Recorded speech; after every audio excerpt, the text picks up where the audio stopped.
Worksop! Come on, Worksop!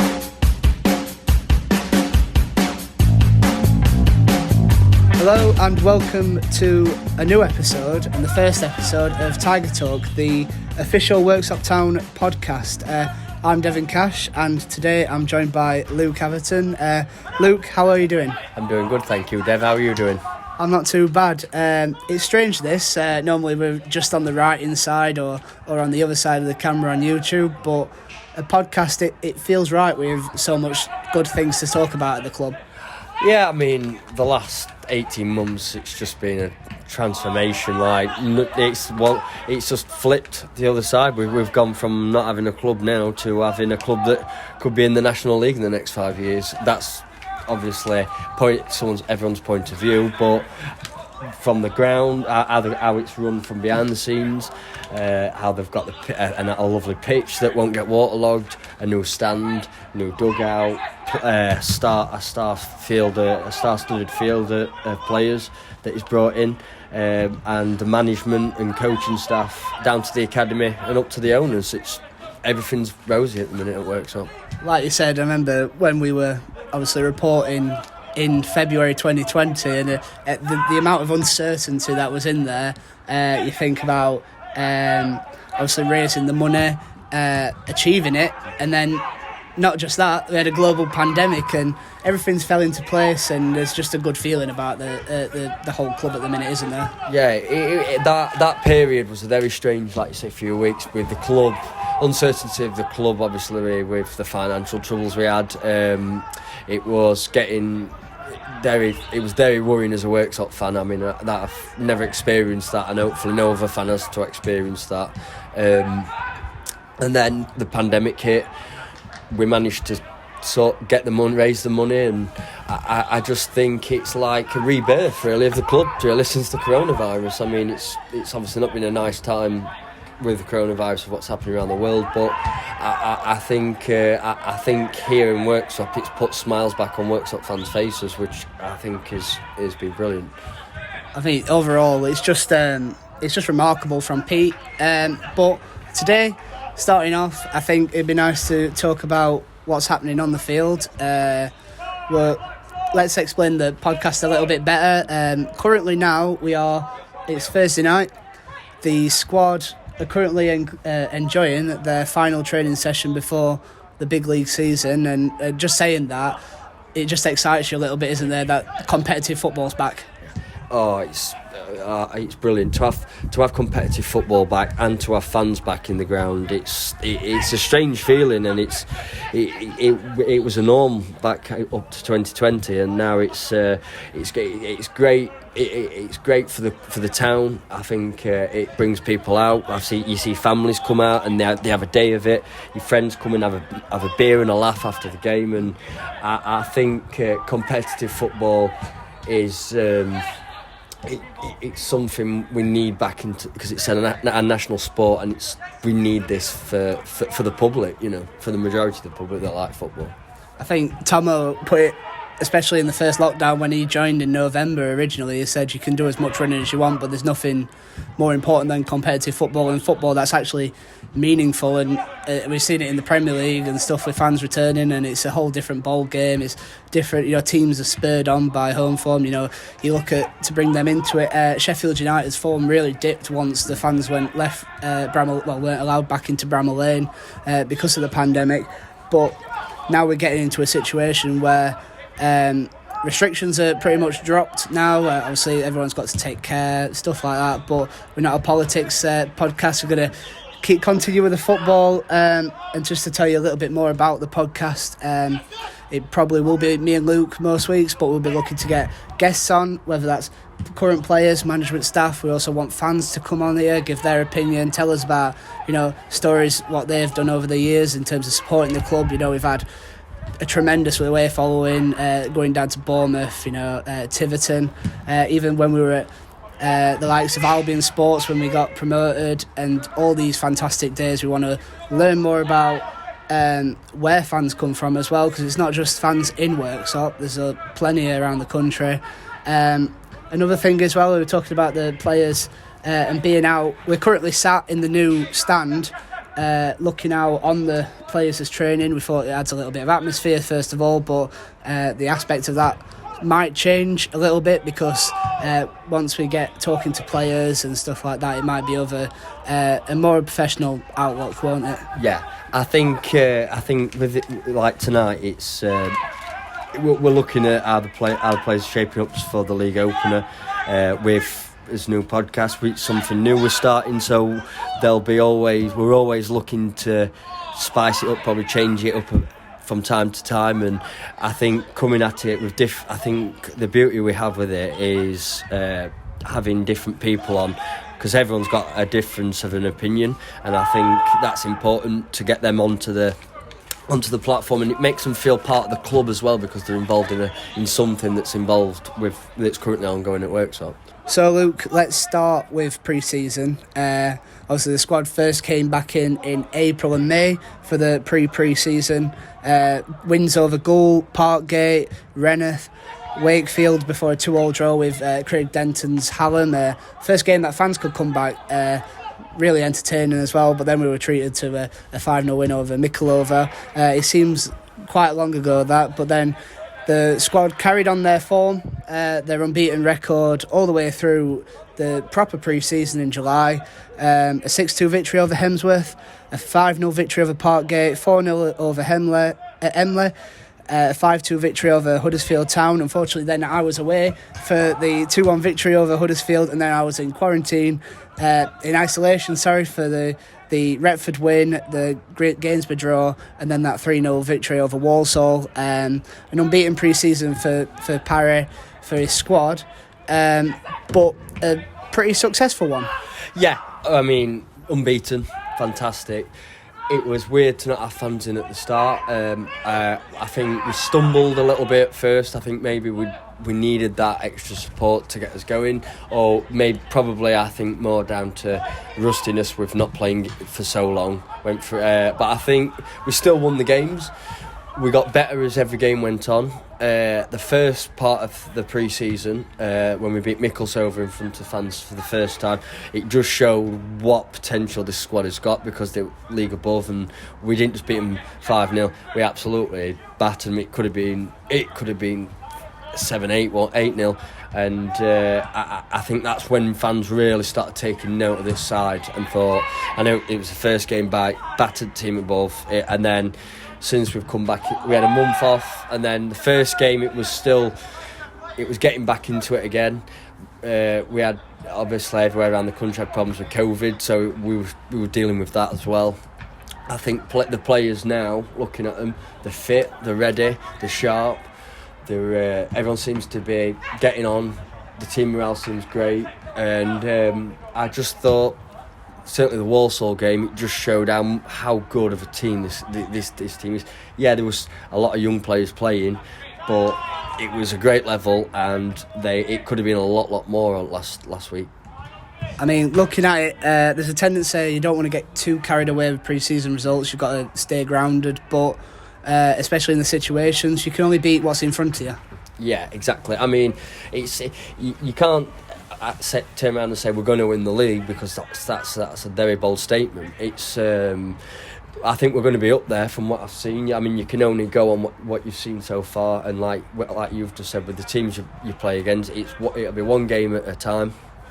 You can only play who's against you, and I think on Saturday, if we can hit the ground running, I think we'll have a very good start to the season, and hopefully that'll take us on to the end of the season.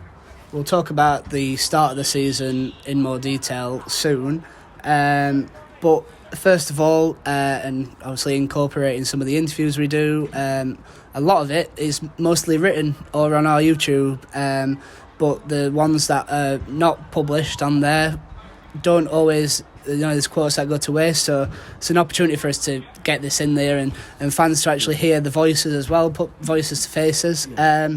So let's hear from Craig Parry on his thoughts on an overall a good pre-season for his side.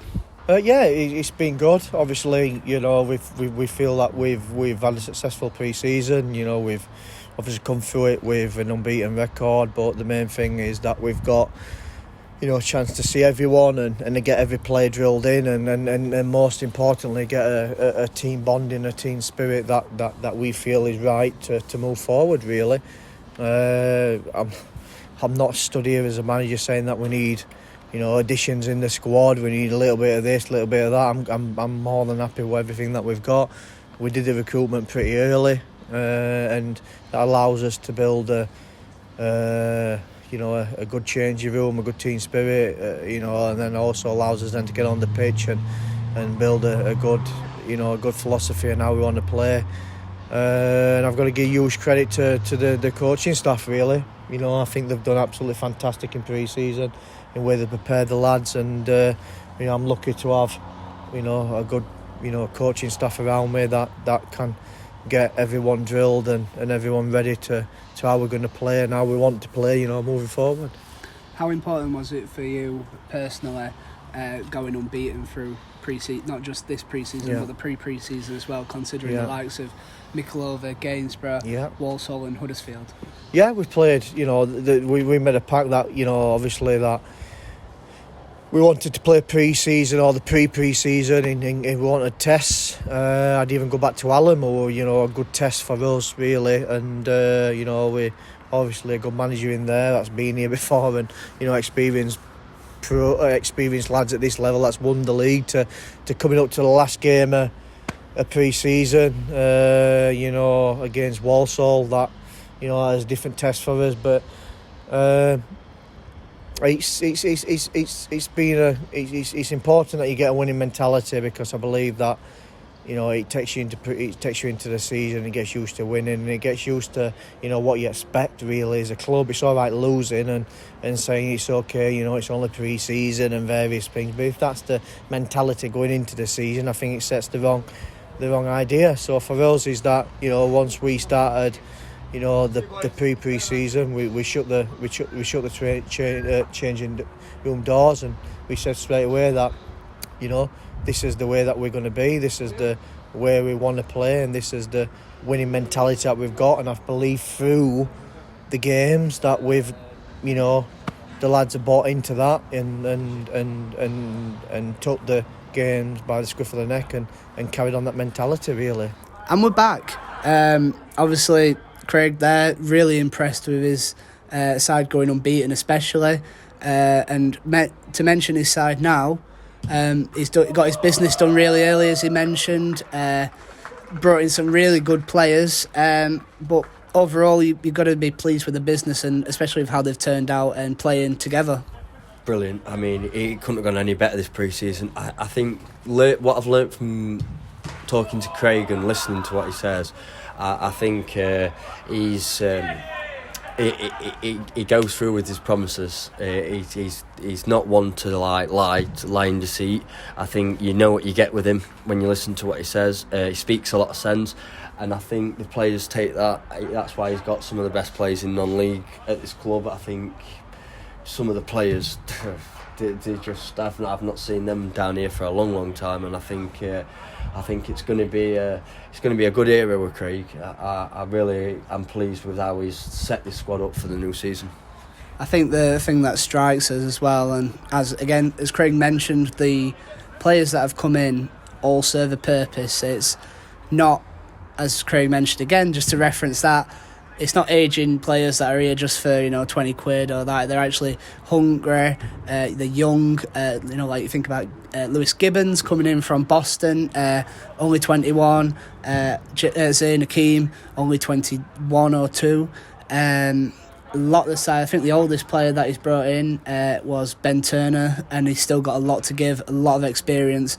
As you've seen, he's been overlapping Connor Smythe on that left hand side, and it's just the overall quality from the players that we have lost and the players retained. It's just all that boosts it up. We can actually hear from one of the, it's not a new signing, but he's yet to make his debut because of the COVID situation. Ben Tomlinson obviously came in. I think he'll admit that he wasn't the fittest when he came in, but he's really worked to lose weight and get fitness and looks ready for the season. Yeah, he's a great player. You can see he's played at a top level. I mean, his movement, his communication, his first touch, his finishing, he's just, you can see he's been at the football at some of the top levels of English football. I mean, he's a character. He seems a bit of a like a laugh and a joke as well, and I think that's good. I think it shows a human side to him. He's not just all professional and straight face, he can also have a laugh as well, and I think players will bounce off that. But yeah, I'm really happy with him. I'm really hope he scores on his debut, just to score again in front of that Sandy Lane crowd, near them chant his name again after being here 10 years ago or so. So let's listen to the Worksop born forward.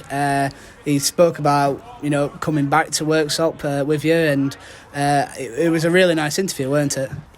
Yeah, it was a brilliant interview. There was a lot of character in that interview. There was a bit of funny parts to it.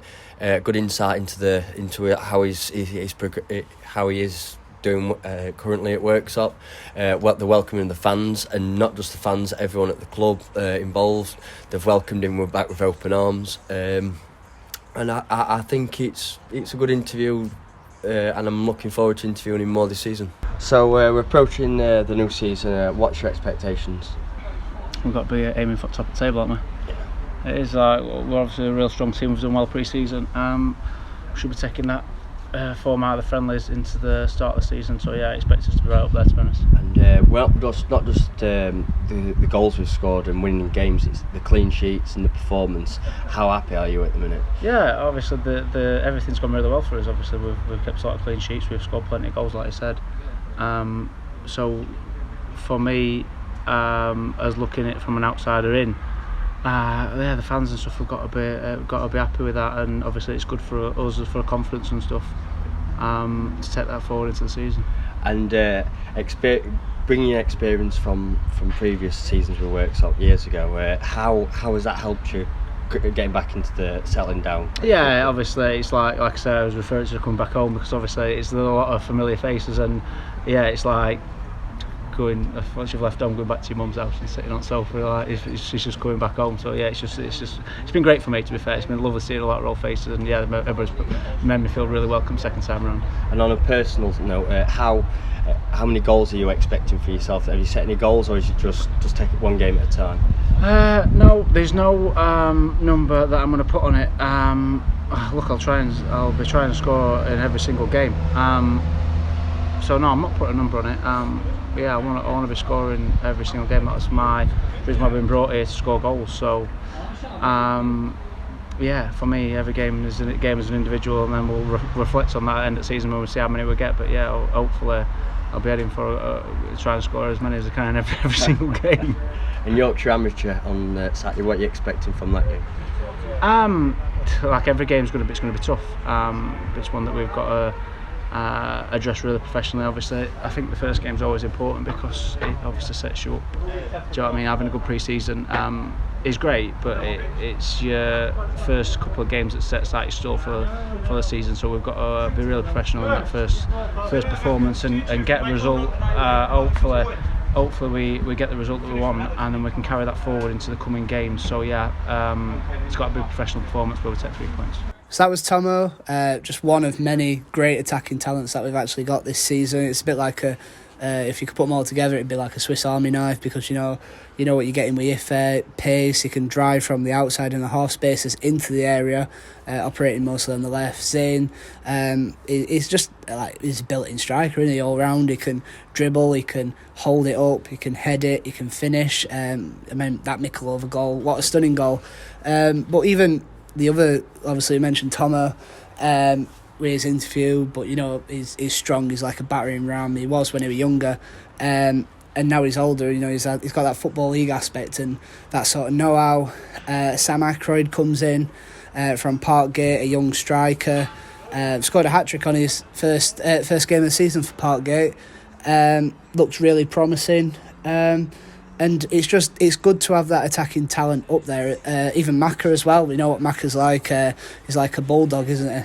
I think all them players, they've got some sort of upper body strength, which is great. It makes them hold the ball better up front. I don't think any of them are weak. Iffy and Zane are really good, like you say, out wide. I mean, certainly the Retford United game, they were unbelievable. Certainly he brought Iffy on its second half, and they just couldn't deal with them. I mean, it was 6-0. It was ridiculous. It stayed at 6-0, to be honest. I mean, it just gave you a taste of what them two lads are capable of. Then you've got Macca that came in later on. We know what we're going to get from Macca. He played here a few seasons ago and in the title-winning side, and he showed what he was capable there. He's a big, strong, powerful guy. He's got a great shot on him. He's just going to cause problems for defenders every game he plays. And the new lad looks good from what I've heard. With he did a good pre-season training session there. He scored an hat-trick on Saturday, and he's come from Sheffield United's academy, so he comes from good pedigree, and I think all of them players are going to be a real problem for defenders this season, and I think it's going to be exciting to watch.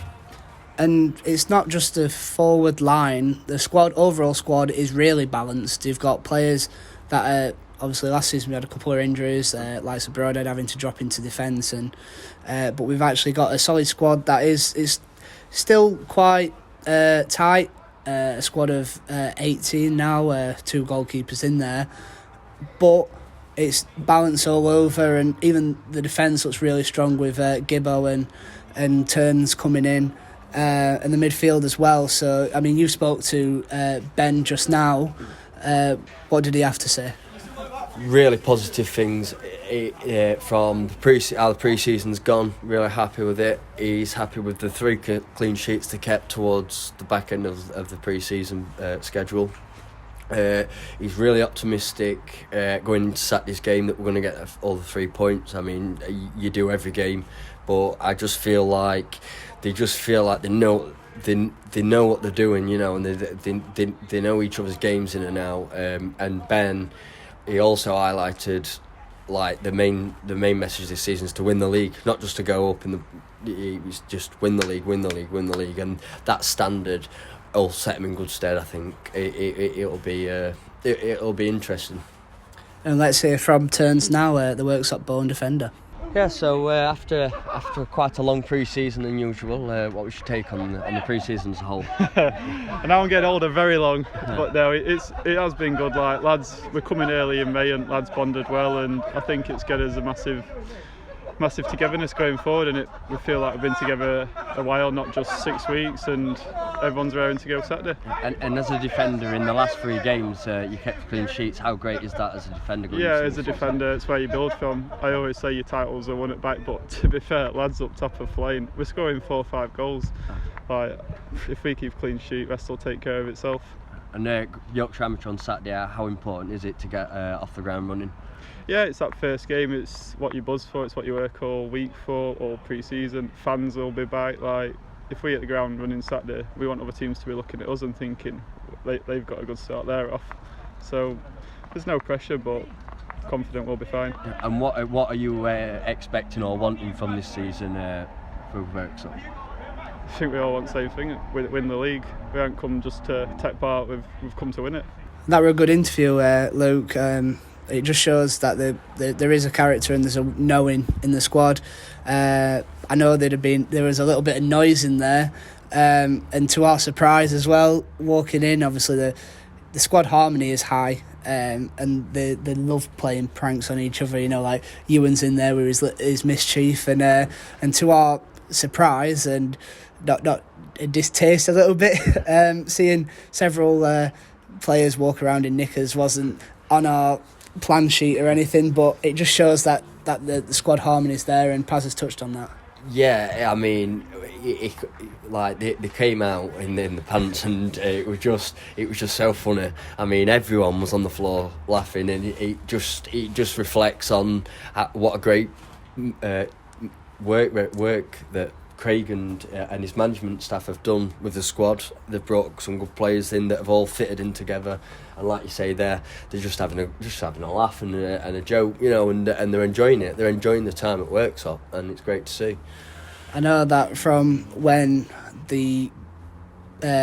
when Luke Jeffs and Mark Whitehouse and James Baxendale received their call-ups and sort of promotion from within, and the management team, they stressed how important it was to keep touching base with players, especially over a period where they're not going to have much interaction because of the lockdowns and stuff, and it's all good for the sort of mental health aspect to it. Moving on to Saturday, welcoming our old friends from the NCL days. We only got 2 games in with Yorkshire Amateur, obviously, because of the double winning season. 2 entertaining fixtures. What can you remember about them? Oh, I mean, the away game, I believe, drew in the last minute. It were horrible weather, horrible. I remember being in that stand and just being wet through, and it were relief at the end to get something from the game, because I mean they play up in Leeds, so it's not around the corner, is it? It's up in West Yorkshire, and the game here. Wow, what a game!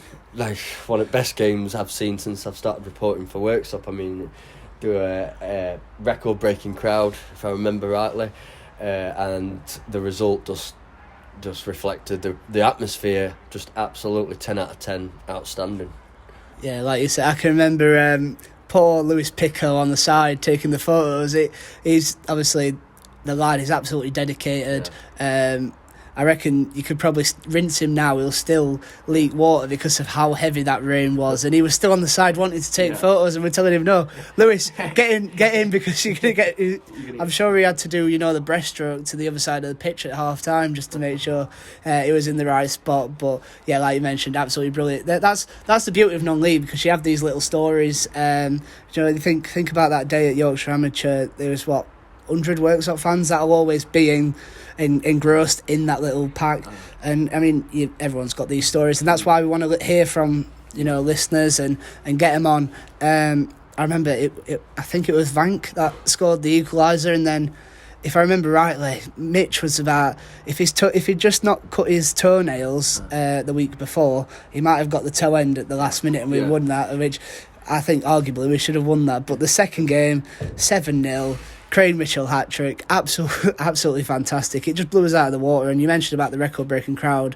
I think you probably got Penistone in your head there, but it was I think it was the biggest crowd of the season at that point, 656. I remember because it was just on the eve of the Sheffield derby. We did a special, got people in, Sheffield United fans, Sheffield Wednesday fans, and it certainly stuck, because the next game against Penistone we got that 1600. But moving on to this time against Yorkshire Amateur, it's a strange one, because it's a real unknown entity. Yeah, because I mean we've not played them for 2-3 seasons, so it'll be interesting what players they play, how they set up, whether they're going to come and attack us, or they're going to sit back and defend and make it hard for us. I think they'll be up for it. They've not played for 4 weeks, for what I've been told, so that'll be interesting to see how they shape up, because Worksop are they're very fit side, so they're going to really test them. I'm really confident going into Saturday, but it's hard, because we've not seen Yorkshire Amateur for a few seasons, and there'll be a lot of clubs this season that we've not seen for a while, so it'll be interesting to see how we shape up. And from doing the programme beforehand and seeing a squad list that they've sent, some absolutely fantastic players. I remember when we watched them before, they had Tanique Fishley still there, they had Fernando Moak, whose partnership with Ashley Flynn in that season was absolutely fantastic, and we know what Flynn is like from his time at Emley, and we know, big fans, if you know me and Glyn, we always used to speak about them and how good he was, and it's a shame that we never saw him in a Tigers shirt, but didn't need him really. They've got a couple of players like Ryan Serrett still there, Luke Sharry, who used to play for Worksop, part of that side that won the Sheffield and Hallamshire Senior Cup in 2012. Overall a decent squad. I think Adam Priestley is up top there. Their biggest threat is that front three, and it's just going to be from early doors it just looks like to be 2 attacking sides going at each other, and that can only be good, can't it, to watch? Yeah, exactly. I mean, you want that, you want end to end. I mean, for Worksop you want end to end, but you don't want it to be too much on their side, because obviously we want the game to be dead and buried for half time. That'd be ideal for me. I might be getting a bit carried away. Like you mentioned, he highlighted Ashley Flynn and Moe, and I think Ashley Flynn's not there anymore, but Moke he's a real good player, pacey, knows what back of net is. He could potentially cause us some problems, but you mentioned the front three of Yorkshire Amateur, and I think it will be an eventful end-to-end game. Hopefully, more positive in the final third for us than it is for Yorkshire Amateur, obviously. So it'll be, I think it'll be an interesting opening game to the season. It'll also be really interesting to see how Parry sets up on Saturday. Obviously not being able to have that settled 11 just yet, just because of COVID, and anybody else that I think every team's going to be affected by that, and that'll probably continue through the season.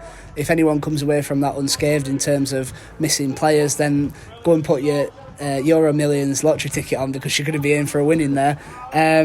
But I'm just looking forward to be able to reporting on competitive football, because pre-season friendlies are alright, but it's about them league games, and that's where the fun starts. I mean, how many times have the emotional roller coaster through a season? We can actually hear from Parry now regarding Saturday's fixture. He also went on, not a tangent, but it was just a really nice little segment of the interview where he talked about the emotional side, having his kids down here as a mascot, and just being able to put smiles back on people's faces. And so enjoy. Going into Saturday now, Yorkshire Amateur, it's going to be a tough test, isn't it, to start off with? Yeah, it's an extremely tough test. They've obviously done extremely well over the last couple of years. They've invested heavily on that side of things. They've made obviously some good signings this week as well.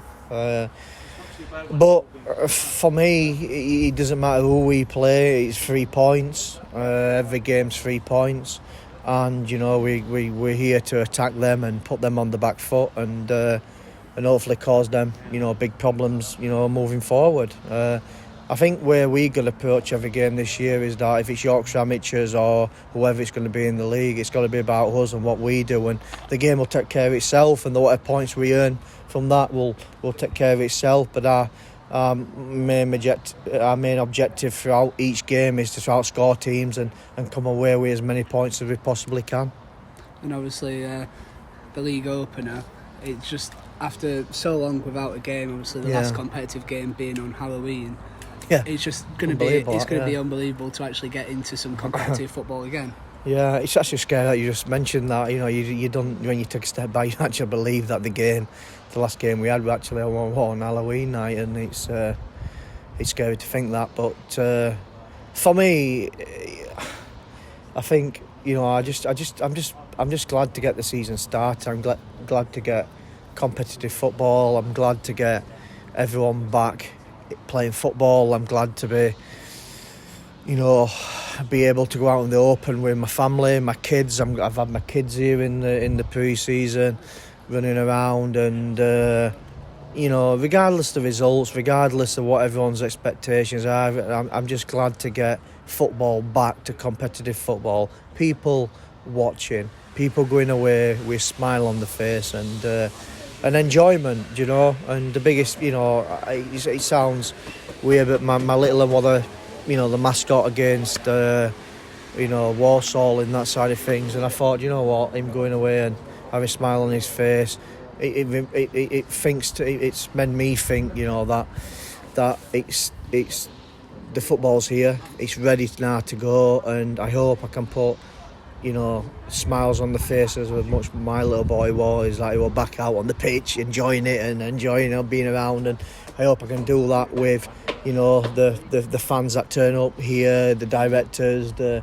shareholders and the volunteers. I hope I can put smiles on the faces and be back after the pandemic and really enjoy a competitive season, and hopefully bring success to this club which it deserves. Luke, another exciting aspect to Saturday is that the new matchday programme will be available to buy. It's had a little bit of a revamp, a new name change. It's now called 1861, your 32-page special, lots of new features. Unfortunately, due to me being in isolation, I've not been able to execute one or two, which will be in the upcoming programmes, and like I said, I'd like to speak to some fans and get a fans aspect to something. So if this is something that you are interested in, you know where to contact me on Twitter at DevonCashMedia. We'd also like some feedback on the podcast. How have you found this opening episode, Luke? Oh, I've enjoyed it. I mean, obviously it's new to us, so we're going to get hopefully better with each episode. I've enjoyed it. It's been nice weather. There's been a good laugh with the training session. It's been really a perfect surrounding to start this podcast.